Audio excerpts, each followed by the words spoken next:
ও আসো দেখো গা কি করছে দেখো গা কোথায় যাবো আমি? তুমি দেখো গা আরে কোথায় যাবো? তুমি জানো কি করেছে আজকে কি কি হয়েছে কি? গোস্ত ভাগ করার সময় আমার সামনে গাবলা চালো মেজো ভাই আমি গাবলা দিছি ঠিক ভালো আছে। গাবলা দিছি ভাঙ্গে ফেলা দিছে ওই গাবলা ফিরে খুঁজে 3-4টা ফিরে খুঁজে পাচ্ছি না ও আর ঠিক করবি নি কি ঠিক করবে আবার ওখানে গোস্ত ভাগ করেছে একটু জায়গা পরে সাফ সিকানা করে দেনি তুমি জানো ঈদের দিন এরকম হয়, ওসব সমস্যা নাই, ঠিক তো করবি। ওরা টাকা নিকাম কেন করবে এখন তুমি করো গা। হ্যাঁ আমার টাকা পড়ছে তুমি ওগুলো এরকম কাজ শুরু হয়েছে, আমার মাংস ধরার কাজ শুরু হয়েছে। খালাকে করে দিতে যাবো মাংস, এই কাজ আমার দিয়া করায়। কি করে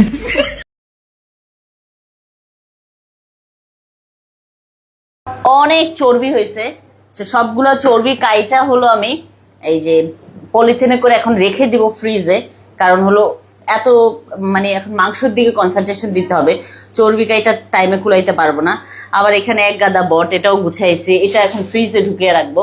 তো চলেন, আমার মোটামুটি এগুলো গুছানো শেষ, এখন মাংসতে যাই।